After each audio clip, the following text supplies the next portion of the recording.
Feliz sábado. Agradecemos a Dios por el privilegio que nos concede de estar aquí en esta ocasión con ustedes para compartir la palabra de Dios y también traerles un mensaje de salud. El deseo de Dios para cada uno de nosotros lo encontramos registrado allí en el Santo Evangelio de San Juan, como se tuvo la lectura bíblica. ¿Cuál es el deseo de Dios para cada uno de nosotros? Que tengamos salud y seamos prosperados en todas las cosas. Cuando Dios creó al ser humano, lo creó con la posibilidad de vivir eternamente y gozar de una salud total y completa. Pero desgraciadamente el pecado trastornó el plan original de Dios, que muy pronto será restaurado de nuevo. Porque la vida eterna y la salud perfecta era condicional. Si el hombre obedecía, podría gozar de ella, pero desdichadamente, al compartir la facultad del libre albedrío de decidir, el hombre decidió desobedecer a Dios y entró el pecado. Pero muy pronto el pecado será eliminado del universo y volveremos a vivir eternamente y gozar de una salud perfecta. Aunque no podemos ahora de gozar de una salud total, de una salud perfecta, sí podemos gozar de buena salud. Y Dios nos ha ofrecido que si obedecemos a su palabra, Él cumplirá con este propósito. La salud, según la define este organismo mundial, la OMS, Organización Mundial de la Salud, es el estado de completo bienestar físico, mental y social, y no meramente la ausencia de enfermedad.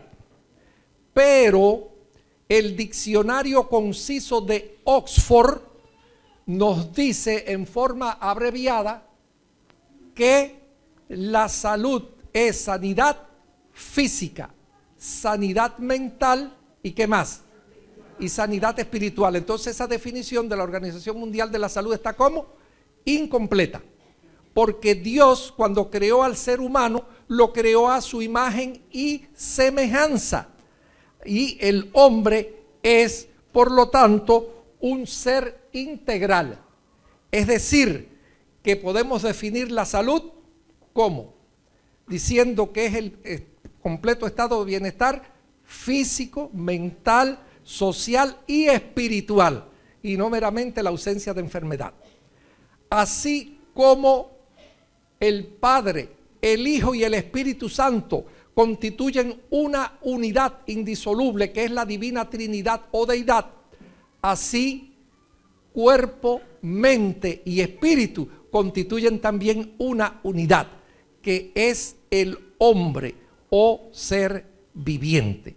Sí, mis hermanos, el hombre es un ser integral que consta de varias dimensiones y no podemos separar el cuerpo de la mente ni del alma, o sea, del espíritu, ni tampoco podemos sustraernos al medio ambiente en el cual nos encontramos, porque el hombre, como vamos a ver, es un ser eminentemente social. En el área física, somos ¿qué? Lo que comemos. Indudablemente, como dice un dicho que ustedes han escuchado popular, dime con quién andas, termínalo, y te diré quién eres. Podríamos aplicarlo a la salud diciendo, dime lo que comes y te diré si tienes salud o enfermedad. ¿Por qué razón? Porque los alimentos que ingerimos pueden prevenir las enfermedades, pueden curarlas pero también pueden producirla. Hoy día sabemos que más del 40% de todos los cánceres que padece el ser humano y que constituye la segunda causa de muerte son debidos a una nutrición o alimentación como malsana, no saludable. Y hay alimentos que aumentan el riesgo de cáncer. Por ejemplo, ¿quién se quiere morir aquí de un cáncer de colon? Nadie va a levantar la mano. Pero si alguno quisiera hacerlo, comiendo carne todos los días logrará su objetivo, porque el cáncer de colon se ve solamente ¿en quién? En los comedores ¿de qué? De carne. Así que por lo tanto, los alimentos pueden prevenir, pueden curar, pero pueden producir también enfermedades. En cuanto a esta parte en el área física, que tiene que ver con la alimentación, ahí tenemos en Génesis 1:29, la dieta original dada por Dios al hombre.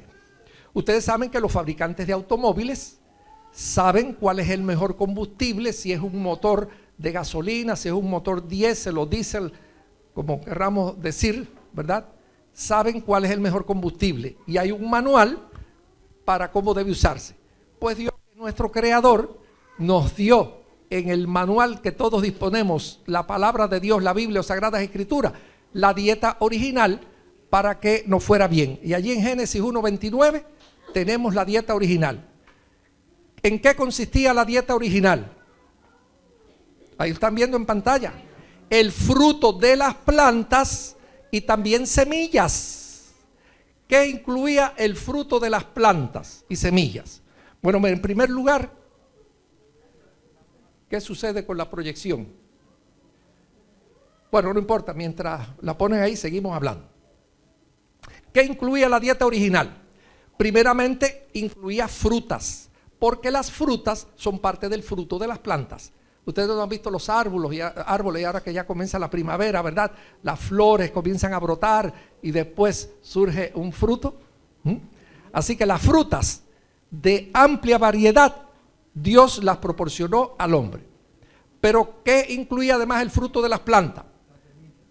Semillas y granos. Por ejemplo, los cereales estaban incluidos en esta dieta original. ¿Cuáles son los cereales? ¿Cuál es el cereal que más se consume en el mundo? El trigo es el número 1, luego le sigue el arroz y luego el maíz. Luego tenemos otros cereales como la avena, el centeno, la cebada, el millo, etcétera, etcétera. Pero indudablemente el trigo es el 1, el arroz el número 2 y el maíz el número 3. Así que esos son los cereales. Eso estaba incluido en la dieta ¿qué? Original. ¿Pero qué incluía también la dieta original? Legumbres. Bueno, generalmente a veces tenemos, en cuanto a la nomenclatura, le llamamos granos a todo, muchas personas, tanto a los cereales como a las legumbres. Realmente los granos son los cereales, ¿no? Entonces las legumbres, que son las que incluyen todo tipo de frijol, de tamaño, forma y color, garbanzos, chícharos, lentejas, etcétera, y con sus diferentes nombres. Por ejemplo, los chícharos también se conocen como arvejas, poroto. Y ustedes saben que según el país y según, pues se le dan diferentes nombres a estos alimentos. Pero bueno, esas son las legumbres, estaban incluidas en la dieta original. Y también estaban incluidas, por supuesto, las semillas, los frutos secos oleaginosos, como las nueces, avellanas, maní, semilla de sésamo, ajonjolí, etcétera, etcétera. Todo eso estaba incluido en la dieta original. Ahora, ¿cuál fue el alimento que se le dio a los animales? Génesis 1:30 nos lo dice. Toda planta del campo, toda hierba verde. Así que cuando nosotros leemos en la Biblia, toda planta del campo y toda hierba verde, se está refiriendo a un tipo de alimento vegetal conocido como verduras u hortalizas. Así que las verduras, U o I, porque hay autores que hacen una pequeña diferencia y le llaman verduras a las hortalizas de hojas verdes como col, coliflor, ¿no? Lechuga, etcétera. Y le llaman hortalizas al resto de las verduras como los tubérculos, como la papa, el boniato, y raíces como la yuca, la zanahoria, etcétera. Así que ese era el alimento ¿de quién? de los animales. Pero cuando el hombre pecó, se le agregó a la dieta original el alimento ¿de quién? De los animales. ¿Por qué razón? Porque Dios creó al hombre, le dijo, de todas las árboles podés comer menos de uno, ¿no? Que ahí fue donde desobedeció. Y entonces lo puso en el huerto de Edén para que lo cuidara y lo labrara. Así que allí le dio la dieta y le dio el ejercicio. Dos principios de salud que Dios le dio al hombre después de la creación. Y el trabajo del hombre, ¿cómo era allí en el huerto de Edén? Era un trabajo agradable, suave, pero después del pecado tendría que sudar la chaqueta, como decimos. Y entonces las verduras u hortalizas, especialmente los tubérculos ricos en almidón, que son alimentos energéticos que aportan calorías, esto le permitiría al hombre suplir mejor su dieta, porque tendría que ser un ejercicio más fuerte. Dios es sabio.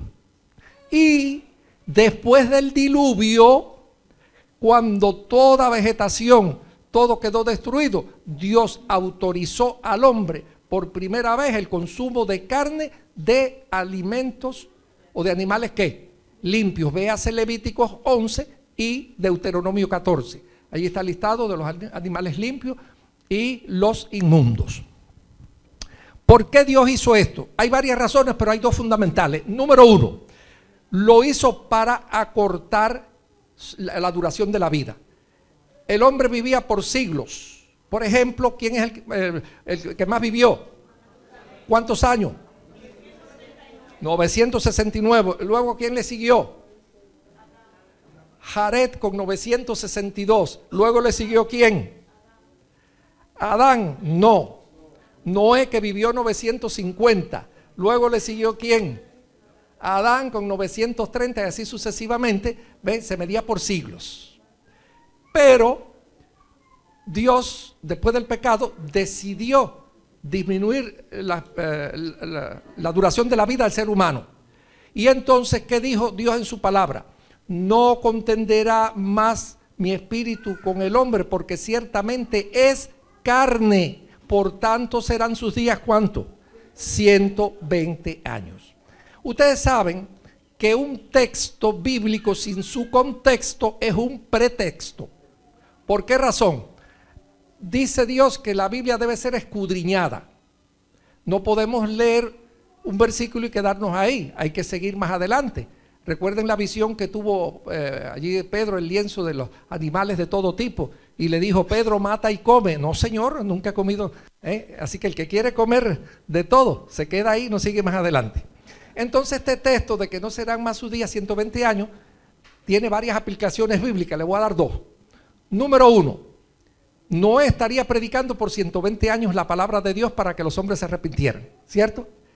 Y en segundo lugar, también se aplica la duración de la vida, porque aunque la vida ya en tiempo de Cristo había descendido a 70 o 80 años, hoy día con el adelanto de la ciencia se ha logrado aumentar la expectativa de vida del ser humano y no es difícil que una persona llegue a los 120, porque hay algunos que han vivido más de 120 años. Recientemente murió el hombre con más años de vida, 136 años. Así que se puede pertenecer al club de los 120, ¿sí o no? Si estamos atentos y escuchamos la palabra de Dios y llevamos una alimentación saludable y hacemos ejercicio físico, que dicho sea de paso, la dieta y el ejercicio son los dos gemelos idénticos, ¿no? Marchan allí tomados de la mano. Podemos eliminar más del 80% de las enfermedades crónicas degenerativas del estilo de vida que ponen fin a la existencia del ser humano. ¿Como son cuáles? La obesidad, la hipertensión, la diabetes, las cardiopatías y el cáncer, por solamente mencionar las más conocidas. Fíjense que eliminando las cardiopatías y el cáncer, entre esas dos se llevan el 75%, o sea, 3 de cada 4 personas que fallecen 2 de cardiopatía y 1 de cáncer. Entonces se podría gozar de mejor salud y una expectativa de vida mayor. Bien, vamos a seguir adelante. Esto solamente, porque imagínense el tiempo solamente para hablar sobre este material, eso nos llevaría varios seminarios hablándoles sobre la alimentación. Pero sí estamos seguros que Dios desea que tengamos salud y que seamos prosperados. Pero tenemos que ser no oidores olvidadizos, sino hacedores de su palabra. Bien. En el área mental somos ¿qué? Lo que pensamos. Porque dice el sabio en Proverbio que tal cual es el hombre en su... No sé qué está pasando con esta... Dice allí el sabio en Proverbios 23:7 que porque como piensa el hombre en su corazón. ¿Qué les parece ese texto? Ustedes saben que la Biblia utiliza mucho el lenguaje simbólico, porque el corazón no piensa ni padece. Cuando está hablando del corazón, ¿de qué cosa está hablando? De la mente. Por eso hay otras versiones que en vez de decir corazón utilizan la palabra ¿qué?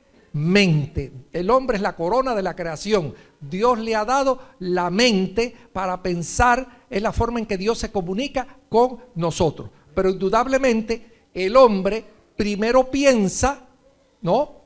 Y después actúa.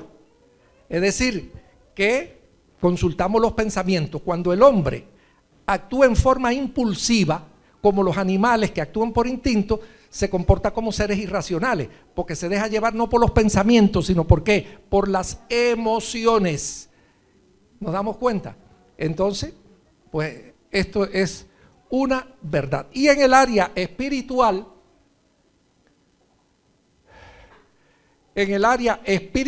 somos ¿qué?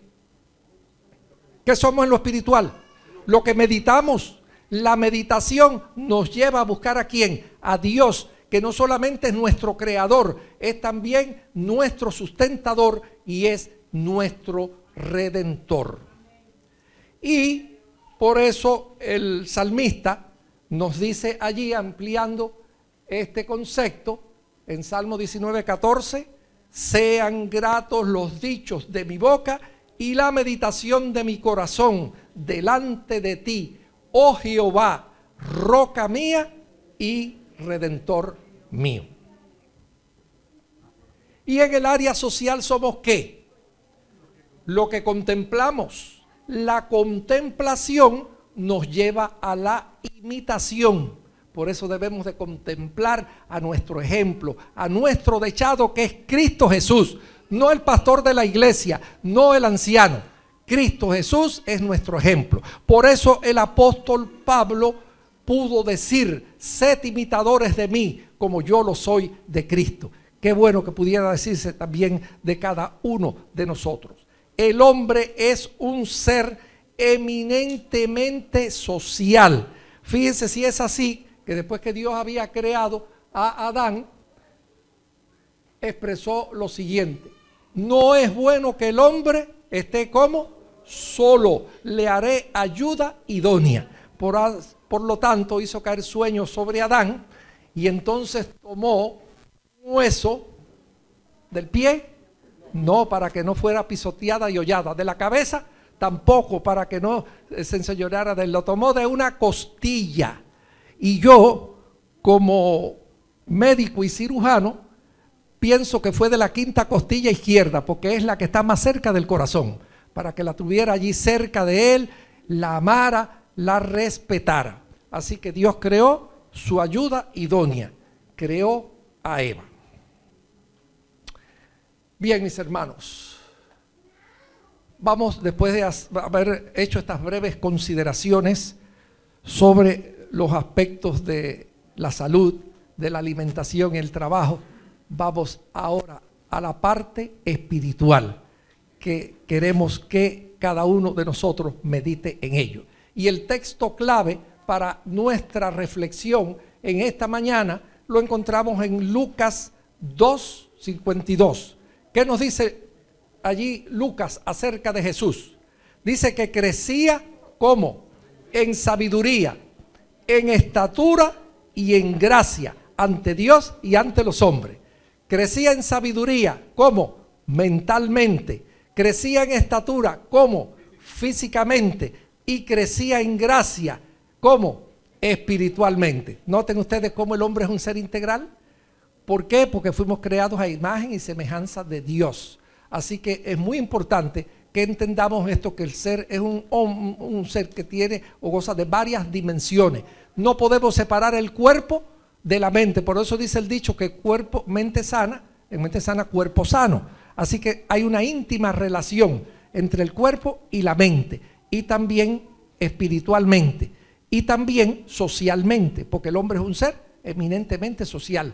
Nadie vive para sí y nadie muere para sí. Todos nosotros, querramos o no, ejercemos una influencia sobre las personas que nos rodean, y viceversa, recibimos también la influencia de ellos. Nadie es una isla como Robinson Crusoe, ¿verdad?, que se aisló allí. No podemos vivir aislados.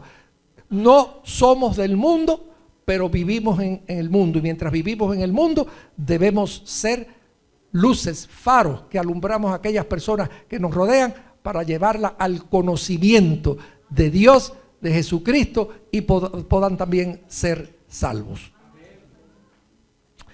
El apóstol Pedro amplía allí este concepto al decir: antes bien, creced en la gracia y el conocimiento de nuestro Señor y Salvador Jesucristo.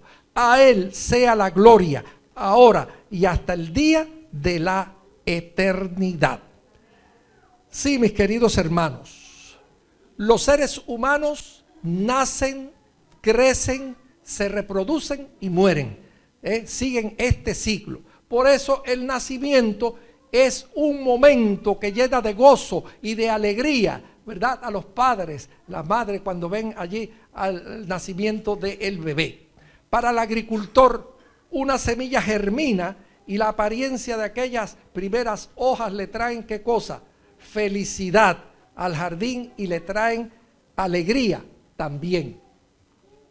Pues bien, el crecimiento solamente es una parte esencial de la vida. Cuando dejamos de crecer, comenzamos a menguar, comenzamos a morir. Sin el crecimiento, por tanto, el nacimiento no tiene significado ni propósito alguno. Así que, por lo tanto, siendo nosotros seres integrales, el crecimiento físico, en primer lugar, como vimos, exige ¿qué cosa? Una nutrición adecuada, una alimentación saludable, practicar ejercicio físico. También necesita de la relación con el medio ambiente. Dijimos que somos seres sociales, y también del apoyo que nos pueden brindar nuestros familiares, nuestras amistades. También necesitamos ser educados y entrenados en forma apropiada, y también debemos llevar una vida llena de propósito. De lo contrario, no estamos viviendo, estamos solamente existiendo y vegetando en esta vida.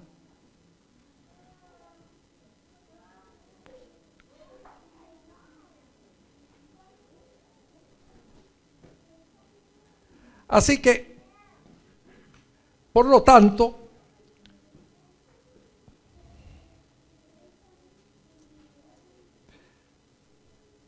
vamos a referirnos ahora al crecimiento mental. En cuanto al crecimiento mental, el apóstol Pablo, escribiendo allí a los filipenses, dijo: por lo demás, hermano, todo lo que es verdadero, todo lo honesto, todo lo justo, todo lo puro, todo lo amable, si hay virtud alguna y si algo digno de alabanza, en esto ¿qué? Pensad. Así que tengamos pensamientos puros. Recuerden que tal cual es el hombre en sus pensamientos, así es él. Así que, por lo tanto, el crecimiento espiritual también requiere, al igual que el crecimiento físico, de diferentes elementos. Ahora, ¿cómo nosotros podemos llegar a crecer y madurar en Cristo Jesús? Recordemos que es nuestro ejemplo. ¿Cuáles son las señales del crecimiento espiritual? Bueno, pues hay tres elementos fundamentales para lograr esto. En primer lugar, por ejemplo, la vida de nosotros comienza con el nacimiento, ¿no? y una planta igualmente. Pero en la vida espiritual comienza ¿con qué? Con la muerte.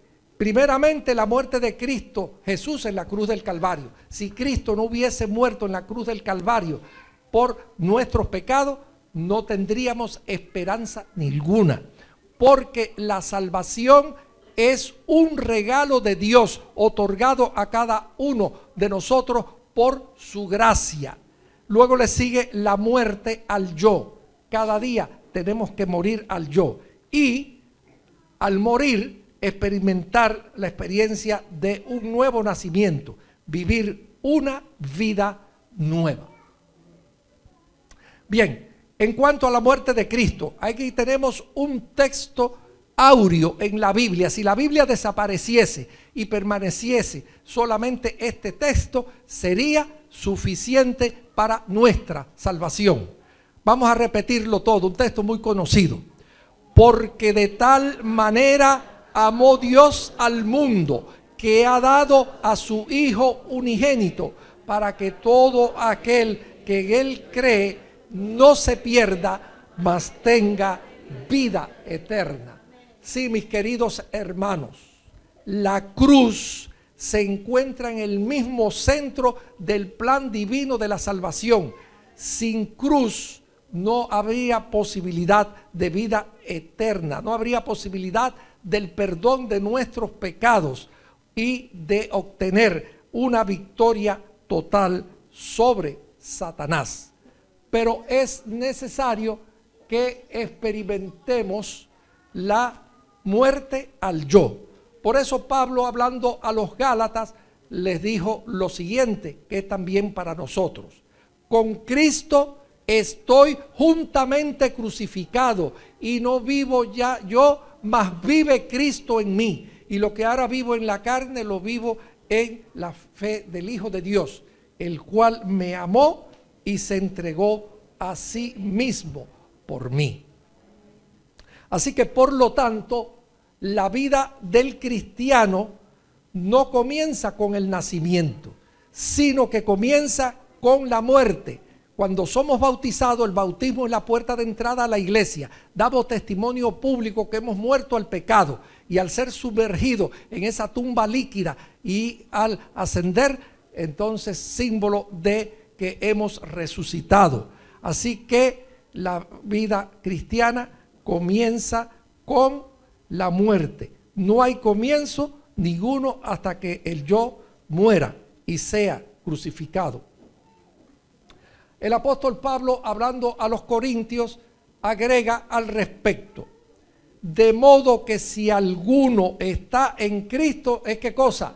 Nueva criatura. Las cosas viejas pasaron, he aquí todas son hechas nuevas. Sí, mis queridos hermanos, cuando nosotros aceptamos a Cristo y somos bautizados, nacemos de nuevo. Y eso debe manifestarse en nuestra vida por el fruto de la salvación. Recordemos que somos salvos únicamente ¿por qué? Por la gracia de Dios, que es un regalo inmerecido. Y la fe es el instrumento que nosotros utilizamos para aceptar el regalo que Dios nos hace. Nuestras obras no nos salvan, pero sí son el fruto de nuestra salvación. Como hemos sido salvados, así obramos en nuestra vida. Por lo tanto, la vida del cristiano no es meramente una modificación de la vida antigua, sino es una transformación completa de su naturaleza, como el soldado que va caminando hacia el frente, dando sus pasos, y recibe la orden de girar y entonces caminar en sentido contrario. No es una modificación, es una transformación completa. Pero esto solamente se puede lograr con la ayuda ¿de quién? Del Espíritu Santo. Porque Jesús, cuando estaba con sus discípulos acá en esta tierra, ¿qué les dijo?